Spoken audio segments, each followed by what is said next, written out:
Welcome back to the Homestyle MMA Podcast. This is Sean Van Buren here for episode 7. We had a great fight night this past weekend with UFC Fight Night Blaydes versus Aspinall.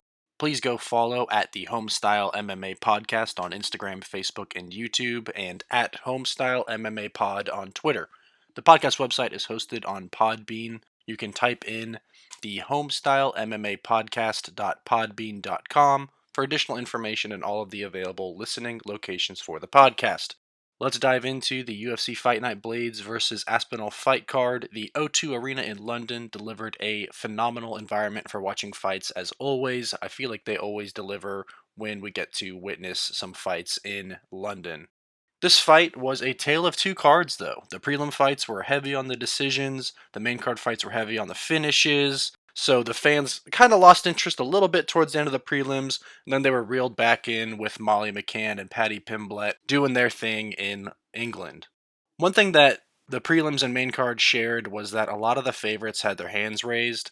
I like to find a few good, hungry underdogs to maybe come in here and make a big statement with a win. We didn't have a ton of that this past weekend. I think the main card fighters set themselves up for some really big fights coming up next and saved this card because the O2 Arena fans, again, were not very happy with the prelims.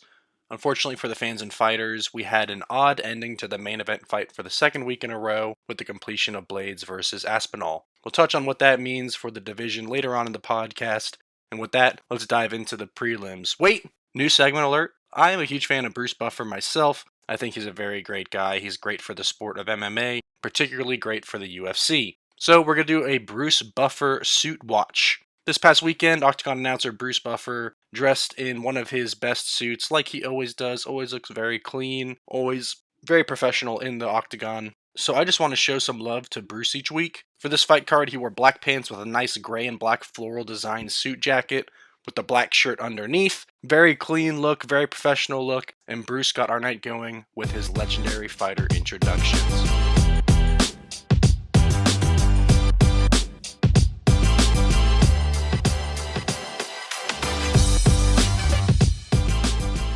Time to talk prelim fights, and the night started off with Claudio Silva versus Nicholas Dalby. I told you last week that Claudio Silva had to get takedowns and probably a submission if he wanted to win, and he did fall just short in this fight. Silva went to his wrestling right away in round 1 to get a takedown and get the fight where he wanted it to be. He wanted the fight on the ground. He wanted to use his Brazilian Jiu-Jitsu.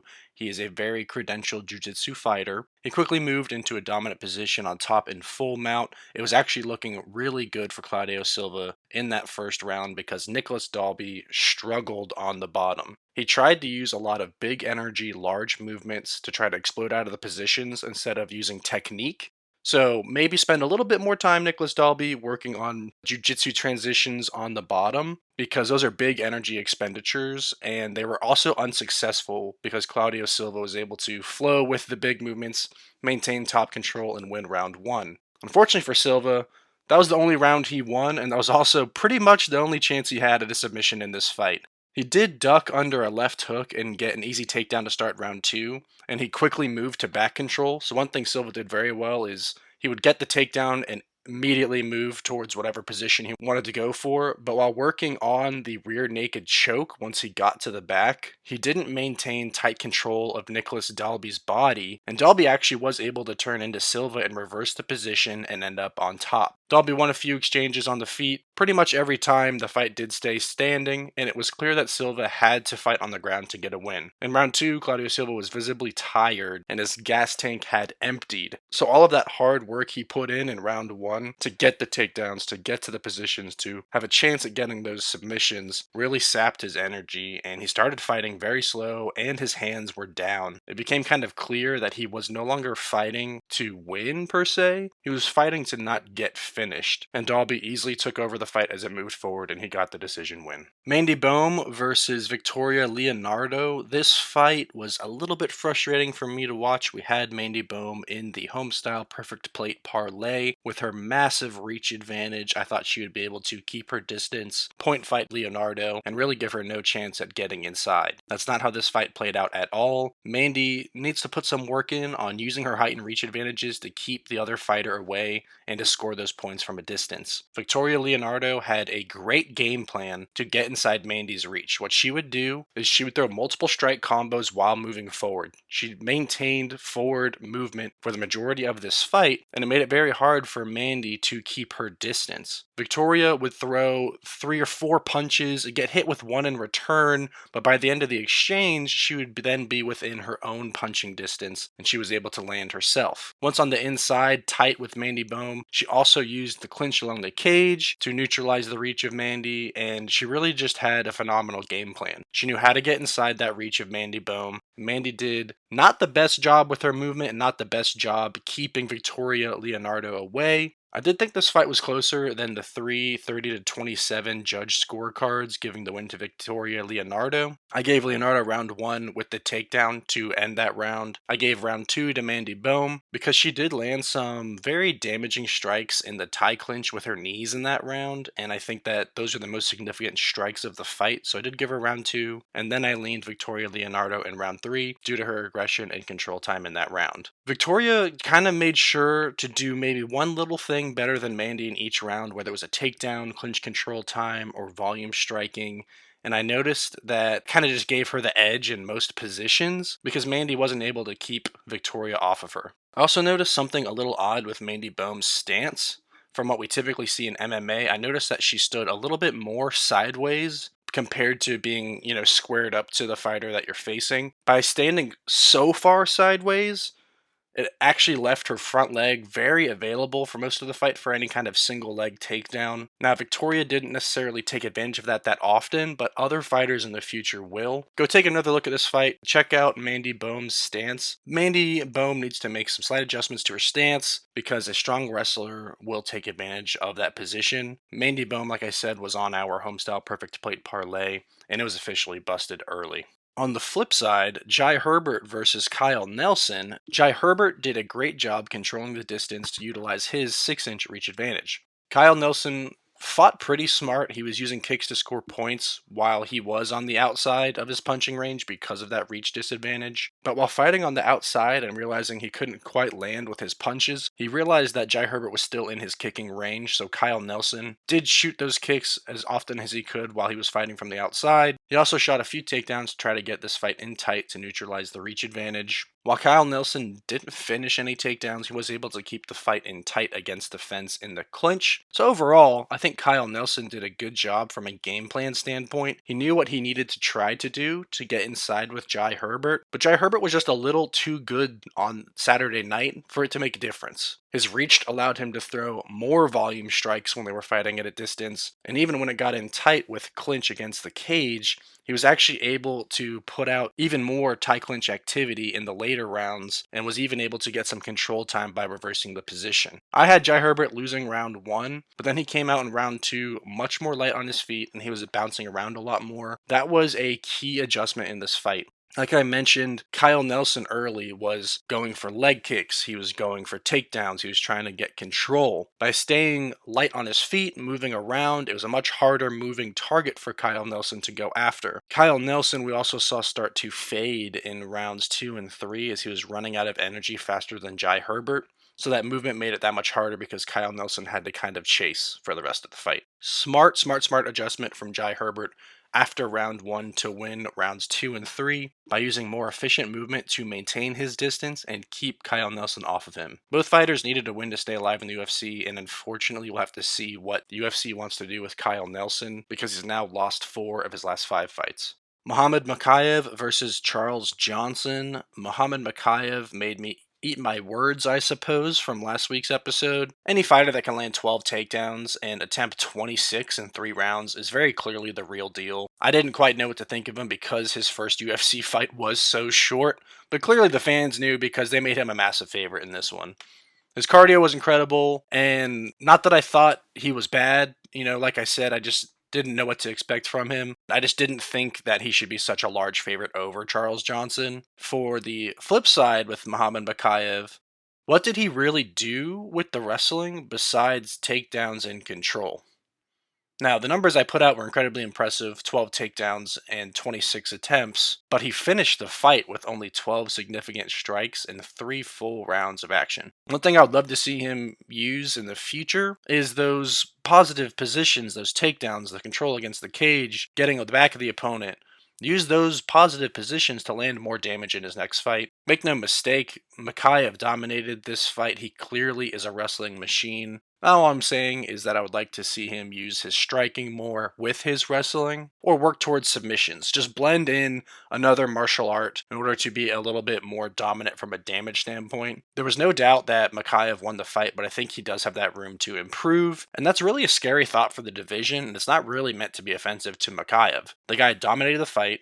He won every round, and he still has room to improve his game. That is not good for everybody else. It was not a great showcase for Charles Johnson, and the former LFA champion will probably bounce back in his next fight, in my opinion. I think he just wasn't ready to wrestle with Muhammad Mikhaev, but at the same time, I'm not sure how many flyweights would have been ready to deal with Mikhaev's volume of takedowns on Saturday anyways. Like I said, 26 takedown attempts in 3 rounds is wild, and he landed 12. Muhammad Mikhaev's just going to be a problem for the entire division with his cardio and his chain wrestling. He was able to flow from one takedown to the next with no breaks for Charles Johnson. That is exhausting. Charles Johnson fought as hard as he could to get to positive positions. He definitely never gave up in this fight, but Mikhaev got a dominant victory. The flyweight division can always use some new and exciting fighters, and I just really hope to see Mikhaev fight a ranked opponent in his next fight, and I hope to see him continue to improve, blending in his striking with his wrestling so that he can do a little bit more damage in the future. Our next prelim fight was Makwan Amirkhani versus Jonathan Pierce. We knew both these guys wanted to wrestle in this one, and we did see a great wrestling battle with these guys flowing on the ground, constantly changing positions, a lot of wrestling transitions. In the 2 rounds that this fight lasted, these guys landed 7 of 12 combined total takedowns. So they were both very efficient wrestlers. But as I said on last week's episode, Makwan uses his wrestling to get to jiu-jitsu submissions, and Pierce generally uses his takedowns for ground and pound. We did see that in this fight. Unfortunately for Amirkhani, he never quite had a great opportunity to really threaten a submission attempt, and he used a lot of energy trying to get to those submission positions. Pierce threw great ground and pound strikes and elbows every time he found himself in top position while flowing on the ground with Amirkhani. He made sure that anytime he was in a positive wrestling position, he made it hurt for Amirkhani. He made sure to throw strikes. Those elbows were vicious from Jonathan Pierce. He bloodied up Amirkhani early in this fight. Pierce did a great job defending on the ground using his own jiu-jitsu to get favorable positions. One thing that I loved is multiple times Amirkhani would get on top, and Pierce would actually use a Kimura grip from the bottom to reverse the position and end up on top himself. Like I said, once he would then get on top, he'd quickly let go and fire off some short elbow strikes or punches. He would make sure to very quickly land some damage. He knew that he would have to get back to rolling with Amirkhani's offensive wrestling and jiu-jitsu. Jonathan Pierce is now rolling on a 4-fight win streak, and he might find himself with a ranked opponent, maybe around 13 to 15 in the featherweight division for his next bout. With 1 win in his last 5 UFC fights, we will have to see what the UFC does with Makwan Amirkhani. Next we had Nathaniel Wood versus Charles Rosa, and this fight had heat right away. I thought the odds were way too wide in this one, and Nathaniel Wood proved me very wrong with an absolutely dominant decision win, including 2 30-26 scorecards from the judges. Nathaniel Wood immediately went into a flow state with his striking. He was fluidly switching between punches and kicks, finding his mark very well from the start. And Charles Rosa fights like a dog. I mean, that guy never gave up, so they were going at it right away from the starting bell. One thing that Nathaniel Wood did to really separate himself in this fight was that he was throwing absolutely punishing leg kicks throughout the entire fight, but we saw them impacting Charles Rosa's movement right away from round 1. Charles Rosa showed pretty good resilience in this fight because it did look like Wood was going to get a finish at some point, and that never happened. He never gave up. He continued to fight, even though for 3 straight rounds, Charles Rosa really just kind of got pummeled. Nathaniel Wood's leg kicks were frequent. They were extremely heavy. He looked incredible on the feet, and Charles Rosa did have a chance in this one. He was very close to a submission finish at the end of round 1, but that was really the only time he threatened a chance at victory in this fight. Like I said, Nathaniel Wood really dominated on the feet, and I think that if Charles Rosa wasn't as tough as he is, if he couldn't take the punches that he could, Nathaniel Wood would have gotten the finish. I felt like Wood was landing whatever he wanted as far as strikes were concerned, and by the third round, Charles Rosa was starting to fall down from those extremely heavy leg kicks from Nathaniel Wood. At one point in the third round, Charles Rosa even tried to pull guard at one point, and that was really the sign that his legs were on fire. It was a very dominant win for Nathaniel Wood. He looked like he was having fun in there in front of the home team crowd. The crowd was backing their fighter nicely, with emphasizing all of his clean shots with a shout. Unfortunately for Charles Rosa, this is 4 losses in his last 5 fights as well. Another hometown fighter, Mark Jacasey versus Damir Hadzovic. I told you last week that Hadzovic struggled on the ground and that Jacasey would get multiple takedowns in this one. And that's exactly what happened. I expected Jacasey to win dominantly and that it would go decision. Both of those things happened. Hopefully you put some money on that prediction and got a little bit extra odds. Mark Jacasey was 8-for-11 in takedowns with a staggering 13 minutes of control time. 13 out of 15 minutes he was controlling the fight, earning 2 30-26 scorecards from the 3 judges. Similarly to the Muhammad Mokaev fight, the only thing I would really like for him to continue to work on is mixing in some efficient striking with those dominant wrestling positions. While Mark Jacasey did land 78 total strikes, through 3 full rounds, he only landed 13 significant strikes. So kind of a similar statistic to Muhammad Mokaev, absolutely dominant from a wrestling standpoint, but they didn't work that much damage into those wrestling positions. We knew that Jacasey had the wrestling advantage, and he worked his game plan really exceptionally well. It was a good win for Mark Jacasey, and ultimately a pretty easy one for him. I think if he wanted to have a fast turnaround, he could do so because he didn't really take much damage. Nothing really unexpected from this fight. It was easy wrestling win from Mark Jacasey. Damir Hadzovic has now only won 1 of his last 4 fights, and the path to beating him has become very obvious. You just have to wrestle the crap out of him, so we'll see what the UFC wants to do here.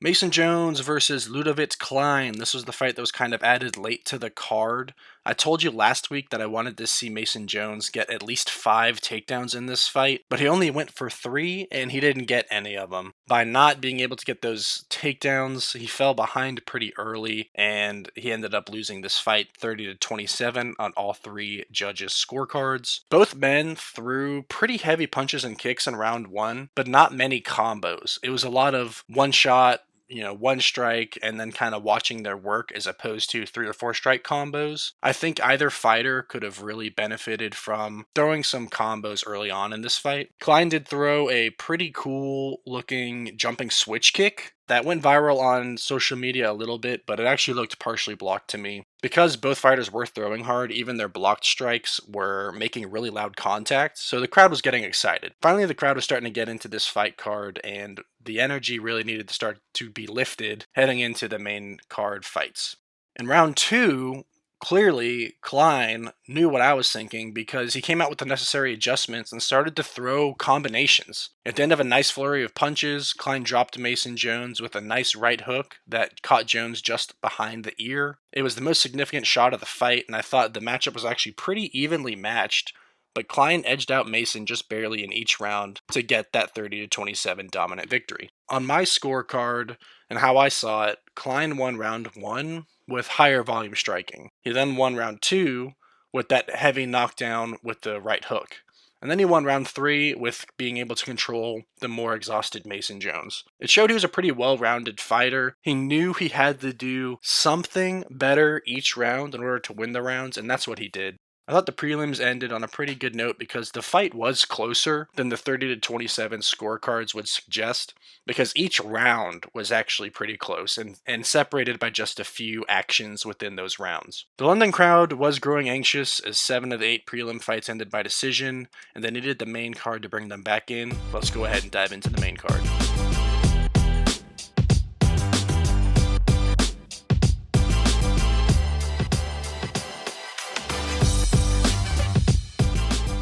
The main card kicked off with Paul Craig versus Volkan Oezdemir. This fight was a little bit of a snoozer, but the rest of the main card was pretty solid. Volkan Oezdemir used forward pressure very aggressively immediately in this fight, and it forced Paul Craig to pull guard many times. So it was just kind of an awkward fight because Paul Craig was just falling down to the mat pretty often, and Volkan Oezdemir knew he did not want to engage on the ground, so they would stand there, kind of look at each other a little bit until the judge would make Paul Craig stand up. Paul Craig did get the fight to the mat and immediately started to work for leg locks and heel hook submissions. Paul Craig knew his key to victory was to try to get a submission win, but Volkan Oezdemir did a really good job defending. He kept his knee in a safe position, and Paul Craig really put the pressure on early in the fight to try to get a submission win. He was working straight arm bars as well, really any kind of submission that he was in the position to go for. Volkan Oezdemir did a good job flowing on the mats and making sure that he stayed on top so that he could always return to the feet.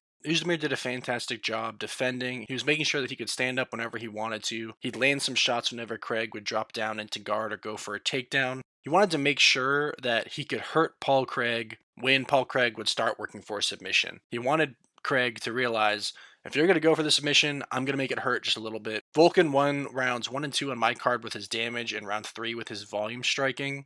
I did not expect this fight to go the distance. I thought either guy could finish the other because of their strengths versus the other's weaknesses. Oezdemir really bullied Craig during this fight with his pressure and hard shots whenever Craig would try to get the fight to the mat. Paul Craig did fight decently well on the feet. I actually thought that he should have tried to keep this fight standing a little more. Part of the problem with Paul Craig in this fight was he landed some really creative strikes cleanly because I think Volkan Oezdemir was so focused on stopping takedowns. Paul Craig had too many takedown attempts that were not set up, so Oezdemir did a good job seeing them coming and escaping them. I just think if Paul Craig had mixed his striking with his wrestling more, he would have been more successful with the takedowns and maybe more successful at getting to good submission positions. Volkan Oezdemir had a great game plan. He landed shots on the feet, stuffed the takedowns, and worked on the mats just long enough to score points and escape submission threats. It was a good clean win for Volkan Oezdemir. Meatball Molly knows how to get a crowd going. Molly McCann versus Hannah Goldie, and Molly had this arena rocking. High intensity in this fight very early, with both women working at a fast pace and a lot of volume striking. It was very clear from round 1 that Hannah Goldie wanted to fight up tight in the clinch or to get the fight to the mats. She did not want to stand and bang with Molly McCann. As I mentioned to you in the last episode, Goldie went for 6 takedowns in each of her last 2 fights prior to this one, and in the first round of this fight, she went for 5. So she very much wanted to get this fight to the ground, but she was unable to finish any of her takedown attempts. Meatball Molly landed a huge right hand over the top of Goldie's guard late in round 1 that kind of had her a little bit stunned. She started to back up towards the cage, and then Molly McCann followed it up with what I guess is now her signature spinning elbow, landed flush, jumped on her with a flurry of punches to get the TKO victory. Molly McCann continues to gain star power. We saw her working her elbows earlier this week in some training videos. She celebrated the win by jumping into Dave Portnoy's arms, the founder of Barstool Sports, of which Meatball Molly is a Barstool-sponsored athlete. It's Meatball Molly time, folks. She needs a ranked fight now and going forward. I think she should be ranked somewhere around 13 to 15 in the women's flyweight division, and she needs to be matched up against someone else in that ranked 10 to 15 range. She did a great job stopping takedowns, keeping the fight on the feet, which is where we knew she'd want it to be because she is an excellent striker. And now Molly McCann has back-to-back amazing finishes, and her stock continues to rise in the UFC. Now is the time to capitalize on it. Molly McCann is probably one of the most universally loved female fighters on the roster, and it's time that the UFC built her up into some big-time fights.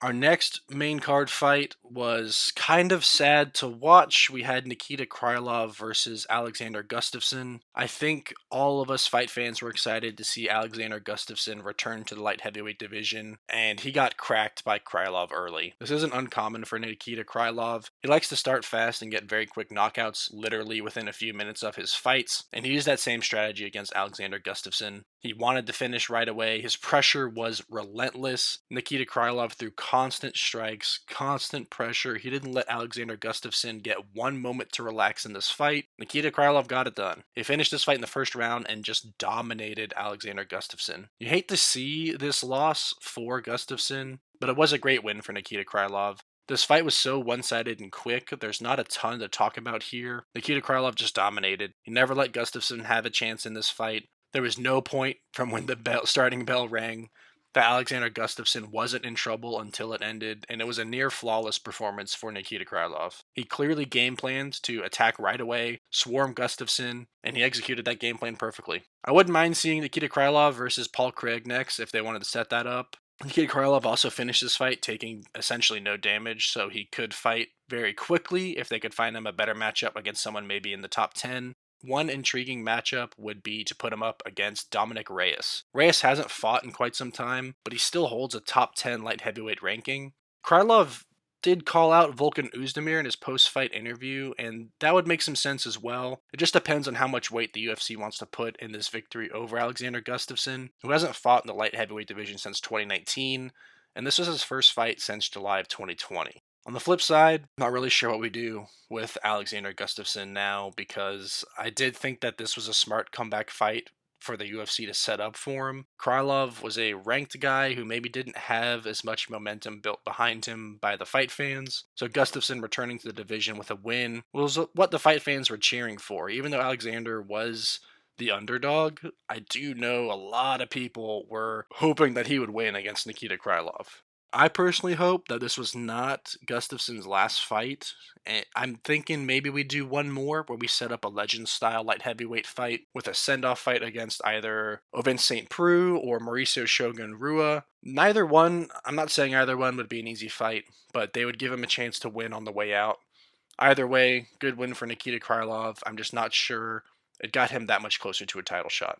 Paddy the Baddy Pimblett versus Jordan Leavitt. This fight, in my opinion, delivered as expected. I know some people thought this would be a snooze fest where Jordan Leavitt would grind out a decision. A lot of the more casual fight fans were really heavy on Paddy Pimblett, so we did have to pay for Paddy in this fight. But a lot of the more diehard MMA fans know that Jordan Leavitt is a very legitimate fighter. He had excellent mental preparation because he didn't appear fazed in the slightest during his walkout to a crowd full of boos. He didn't get one cheer as he went out into that cage. Then Paddy the Baddy comes out and the place goes nuts. Everyone's standing on their feet, they're chanting his name, they're singing along to his walkout song. But Paddy has that switch. Once he entered the cage, it was all business. You saw the look in his eyes, you saw the look on his face, and once this fight started, these boys went at it. Paddy Pimblett was throwing punches with ferocity. He was punching to take off Jordan Leavitt's head, and Jordan Leavitt, realizing that, engaged in some wrestling to start the fight. The fight was exciting on the mats. A lot of people don't realize that Paddy is extremely good at jiu-jitsu, and that's where he found a lot of his success in Cage Warriors prior to the UFC. Everyone has seen some of his knockouts in the UFC and they think that's what he does, and while he can do that, the guy is exceptional on the ground. He was able to threaten some submission attempts on the ground against Jordan Leavitt, and Jordan Leavitt kept excellent wrestling pressure in this one. He made Paddy work very hard early on in this fight, and it was an excellent game plan. Jordan Leavitt was trying to wear down on Paddy to take some of that punching power out in the early rounds of this fight. First round was very competitive. I actually gave the slight edge to Paddy the Baddy for damage and submission attempts. Jordan Leavitt didn't do much damage with his takedowns. He was just trying to control, but maybe he did get some energy taken away from Paddy Pimblett with that control. One thing I want to point out is that Jordan Leavitt may not be the most exciting fighter, but you can't tell me that he's not at least very good and a very smart fighter. I do think he needed to do a little bit more in this fight with his takedowns, but part of that I think is contributed to Paddy Pimblett making him work very hard to keep those positions. Paddy landed a massive knee in round 2, and he went to end the fight. This was excellent from start to finish. These fighters were very competitive, but Paddy the Baddy finished this fight and got the submission victory. It was a very impressive win because Jordan Leavitt had never been finished in his professional MMA career. Huge win for Paddy. I think he fights a ranked fighter next. I think Paddy needs to be ranked next. If the UFC wants a massive fight, they could do Paddy the Baddy versus Conor McGregor in Europe. Just think about that for a second. Think about how many fans would go to Paddy the Baddy versus Conor McGregor in Conor's return fight and Paddy's just rocket ship to the moon that he is on right now with gaining fans. Would Conor take that fight? No, absolutely not. He would definitely not take that fight.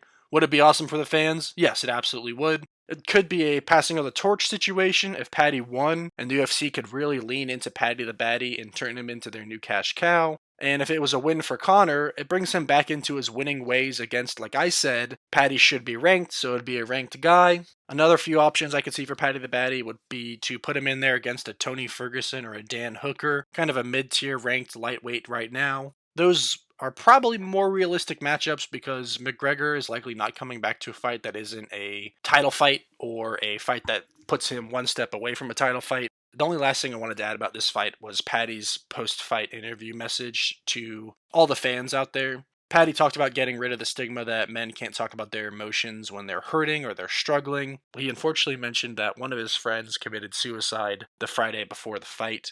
I can only imagine the heartbreak that that person's family must feel, his friends must feel. But we at the Homestyle MMA Podcast support that message from Paddy the Baddy. Please make sure you speak to someone. Really, just speak to anyone if you're having any issues dealing with anything in your life. There is no weakness in seeking help.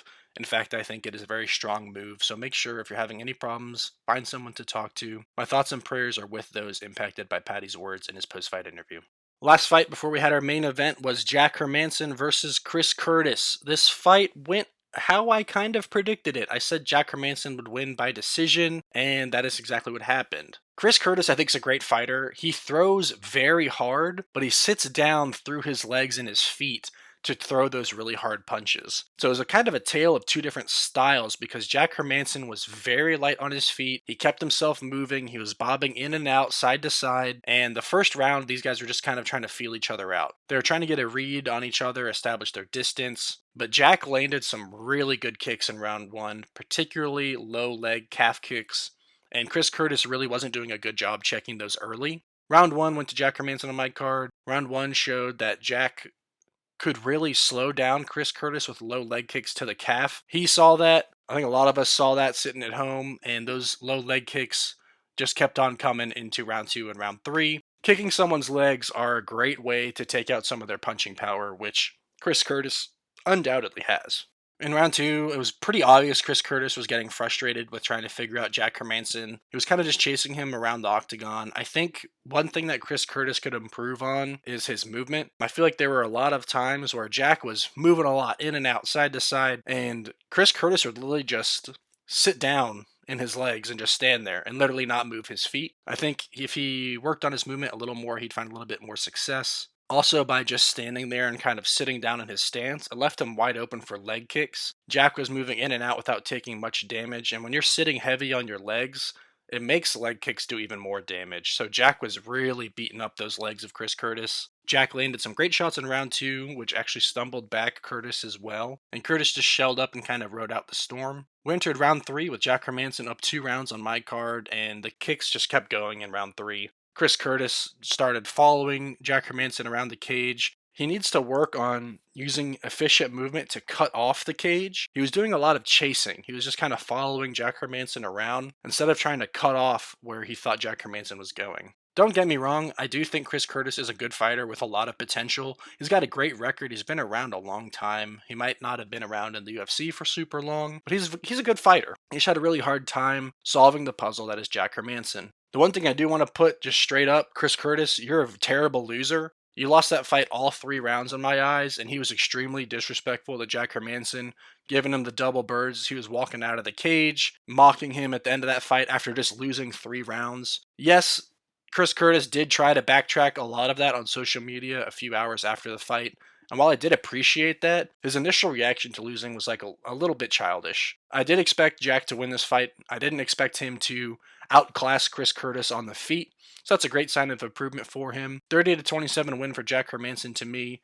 I would still love to see the Darren Till fight happen with Jack Hermansson, but I'm not sure if Jack will have an appetite for it now. He is trying to fight his way up into a title fight, and sticking around for a fight that you're supposed to already have doesn't necessarily get him that much closer to a title fight. In the cage after the win, Jack Hermansson did say kind of tongue-in-cheek that he doesn't really want to train to fight Darren Till again, but that he would do it, so we'll have to see what happens, and that takes us to our main event.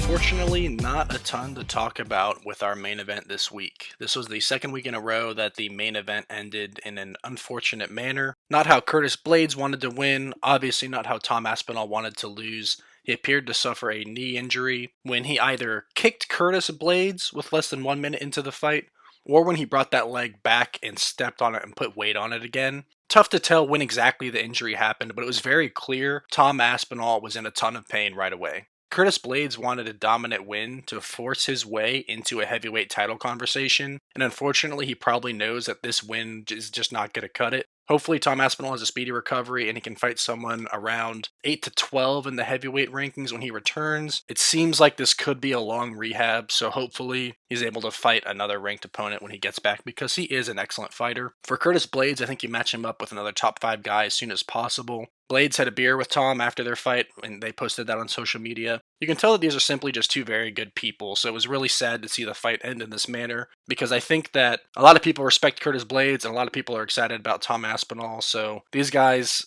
it's just an unfortunate way for the fight to end. They have a lot of respect for each other. You knew that they wanted to put on a brilliant performance for the fans, so much respect to Curtis Blaydes and Tom Aspinall. Maybe we'll actually see this fight again in the future because both of these guys are elite. They're both fairly young, so they're likely going to stick around the top of the heavyweight division for a few more years to come. So maybe if we're lucky, we'll see this as a title fight in a few years. Who knows? That's it though for the main event. Like I said, not much to talk about. Let's go ahead and take a look at how our bets did.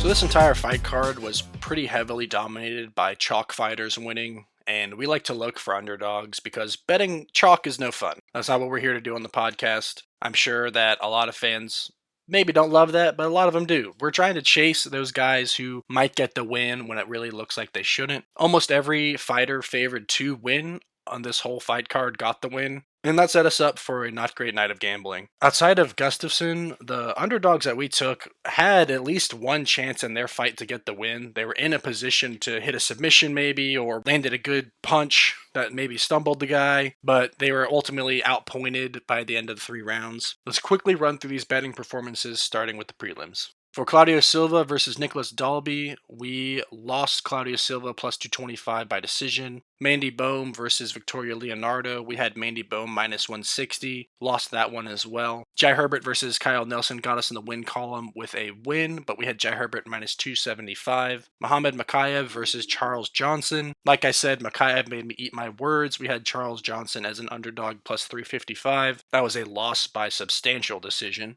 Makwan Amirkhani versus Jonathan Pierce. We had Jonathan Pierce minus 225 as a win. Nathaniel Wood versus Charles Rosa. We had Charles Rosa plus 333, which is another loss by substantial decision. Turns out Makayev and Wood should have been that big of favorites. I saw a lot of value on their opponents, and that didn't work out for us. Mark Giacchesi versus Damir Hadzovic. We won Mark Giacchesi minus 300. Mason Jones versus Ludovic Klein. We didn't have a bet on because I was on vacation last week in a state that did not have sports gambling, so we had to grab these lines very early. Jumping into the main card, Paul Craig versus Volkan Oezdemir. We lost Paul Craig plus 120. Molly McCann versus Hannah Goldie. We won via that vicious TKO from Molly McCann. We had her at minus 335. Nikita Krylov versus Alexander Gustafsson. We went with the return of Alexander the Mauler Gustafsson at plus 160, and he was ultimately mauled, so we lost that one with that first round knockout. Paddy Pimblett versus Jordan Levitt. We did go with Paddy the Baddy minus 250 for the win.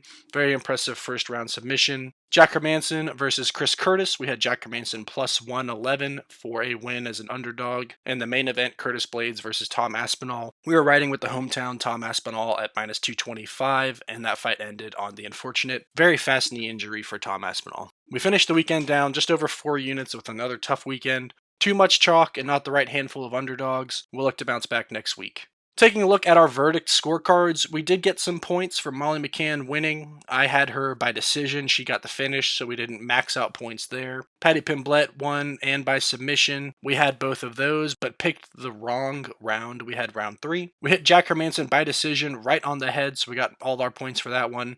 and we walked away from this fight card with a bronze medal in verdict. A bronze medal in verdict represents placing in the top 60% of participants in predicting the fight outcomes for the main card. You can find the podcast in verdict by searching for the Homestyle MMA Podcast, all one word. That wraps up our straight fight bets. Let's take a look at the Homestyle Perfect Plate Parlay in the Homestyle MMA Podcast Awards.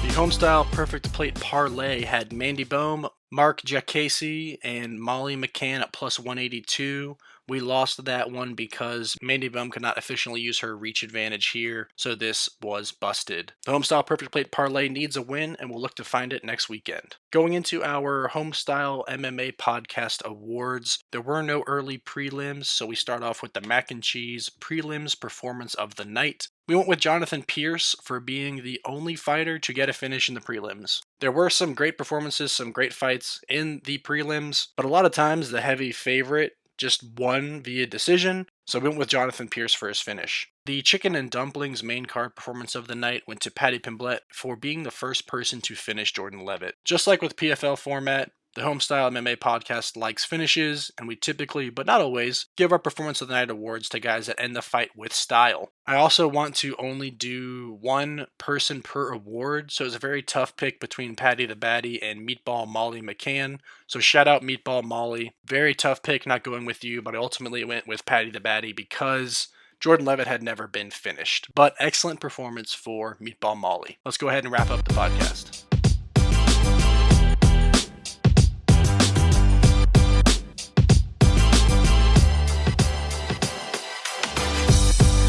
Final thoughts after UFC Fight Night Blaydes versus Aspinall. I feel that Volkan Oezdemir should fight someone in the top 5 next in the light heavyweight division. Meatball Molly McCann and Paddy Pimblett need to be ranked heading into their next fight, and they need to be fighting ranked opponents next. It's time. They have the momentum. They have the fan base behind them. Let's start giving them some real challenges like we're doing with Sugar Sean O'Malley. Nikita Krylov needs a fight in the top 10 ranked light heavyweight division as well, while Alexander Gustafsson should fight maybe an OSP or Shogun Rua as a send-off fight so that he can go run his gym. I would like to see Jack Hermanson versus Darren Till still, and Curtis Blaydes unfortunately probably needs another fight before he will get a title shot due to the circumstances of his win. Besides the Tom Aspinall unfortunate setback, the hometown England fighters performed well for their fans, and ultimately London showed out. As always, please bet responsibly. If you have a gambling problem, please call your state's hotline. If you're struggling with any mental health issues, please find some support as well. On Thursday, we'll be taking a look at UFC 277, Pena versus Nunes 2. Please go follow at the Homestyle MMA Podcast on Instagram, Facebook, and YouTube, and at Homestyle MMA Pod on Twitter. Check out the Homestyle MMA Podcast.podbean.com for additional information. I will continue to grow content on social media as we get further into this podcasting journey. If you enjoyed today's podcast, please subscribe, like, comment, and review. Until next time, this was Sean Van Buren on the Homestyle MMA Podcast. Have a good one.